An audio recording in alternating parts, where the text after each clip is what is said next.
تب سیموئیل نے سب اسرائیلیوں سے کہا، دیکھو، جو کچھ تم نے مجھ سے کہا میں نے تمہاری ایک ایک بات مانی اور ایک بادشاہ تمہارے اوپر ٹھہرایا ہے، اور اب دیکھو یہ بادشاہ تمہارے آگے آگے چلتا ہے۔ میں تو بڈھا ہوں اور میرا سر سفید ہو گیا، اور دیکھو میرے بیٹے تمہارے ساتھ ہیں۔ میں لڑکپن سے آج تک تمہارے سامنے ہی چلتا رہا ہوں۔ میں حاضر ہوں، سو تم خداوند اور اس کے ممسوح کے آگے میرے منہ پر بتاؤ کہ میں نے کس کا بیل لے لیا یا کس کا گدھا لیا، میں نے کس کا حق مارا یا کس پر ظلم کیا، یا کس کے ہاتھ سے میں نے رشوت لی تاکہ اندھا بن جاؤں، بتاؤ اور یہ میں تم کو واپس کر دوں گا۔ انہوں نے جواب دیا، تو نے ہمارا حق نہیں مارا اور نہ ہم پر ظلم کیا اور نہ تو نے کسی کے ہاتھ سے کچھ لیا۔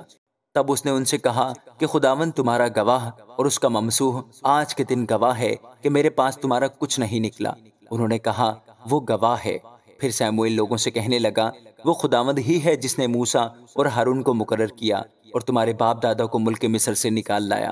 سو اب ٹھہرے رہو تاکہ میں خداوند کے حضور ان سب نیکیوں کے بارے میں جو خداوند نے تم سے اور تمہارے باپ دادا سے کی گفتگو کروں۔ جب یعقوب مصر میں گیا اور تمہارے باپ دادا نے خداوند سے فریاد کی، تو خداوند نے موسیٰ اور ہارون کو بھیجا، جنہوں نے تمہارے باپ دادا کو مصر سے نکال کر اس جگہ بسایا، پر وہ خداوند اپنے خدا کو بھول گئے۔ سو اس نے ان کو حصور کی فوج کے سپہ سالار سیسرا کے ہاتھ اور فلسطینیوں کے ہاتھ اور شاہ مواب کے ہاتھ بیچ ڈالا، اور وہ ان سے لڑے۔ پھر انہوں نے خداوند سے فریاد کی اور کہا، ہم نے گناہ کیا اس لیے کہ ہم نے خداوند کو چھوڑا اور بالیم اور استارات کی پرستش کی، پر اب تو ہم کو ہمارے دشمنوں کے ہاتھ سے چھڑا تو ہم تیری پرستش کریں گے۔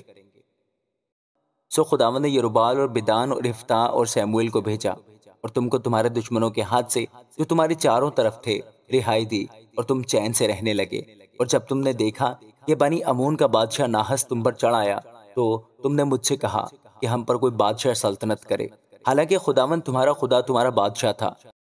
سو اب اس بادشاہ کو دیکھو جسے تم نے چن لیا اور جس کے لیے تم نے درخواست کی تھی۔ دیکھو خداوند نے تم پر بادشاہ مقرر کر دیا ہے۔ اگر تم خداوند سے ڈرتے اور اس کی پرستش کرتے اور اس کی بات مانتے رہو اور خداوند کے حکم سے سرکشی نہ کرو، اور تم اور وہ بادشاہ بھی جو تم پر سلطنت کرتا ہے خداوند اپنے خدا کے پیرو بنے رہو تو خیر، پر اگر تم خداوند کی بات نہ مانو بلکہ خداوند کے حکم سے سرکشی کرو تو خداوند کا ہاتھ تمہارے خلاف ہوگا، جیسے وہ تمہارے باپ دادا کے خلاف ہوتا تھا۔ سو اب تم ٹھہرے رہو اور اس بڑے کام کو دیکھو جسے خداوند تمہاری آنکھوں کے سامنے کرے گا۔ کیا آج گیہوں کاٹنے کا دن نہیں؟ میں خداوند سے عرض کروں گا کہ بادل گرجے اور پانی برسے، اور تم جان لو گے اور دیکھ بھی لو گے کہ تم نے خداوند کے حضور اپنے لیے بادشاہ مانگنے سے کتنی بڑی شرارت کی۔ چنانچہ سیموئیل نے خداوند سے عرض کی اور خداوند کی طرف سے اسی دن بادل گرجا اور پانی برسا۔ تب سب لوگ خداوند اور سیموئیل سے نہایت ڈر گئے، اور سب لوگوں نے سیموئیل سے کہا کہ اپنے خادموں کے لیے خداوند اپنے خدا سے دعا کر کہ ہم مر نہ جائیں، کیونکہ ہم نے اپنے سب گناہوں پر یہ شرارت بھی بڑھا دی کہ اپنے لیے ایک بادشاہ مانگا۔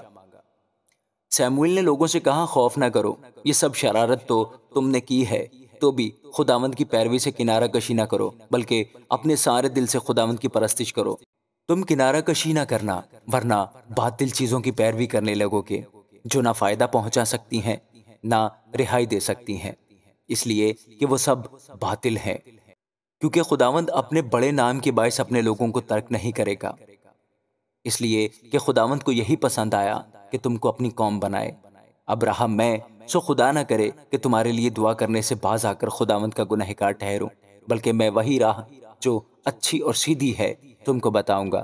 فقط اتنا ہو کہ تم خداوند سے ڈرو اور اپنے سارے دل اور سچائی سے اس کی عبادت کرو، کیونکہ سوچو کہ اس نے تمہارے لیے کیسے بڑے کام کیے ہیں۔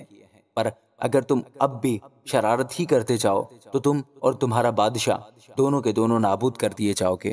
آمین۔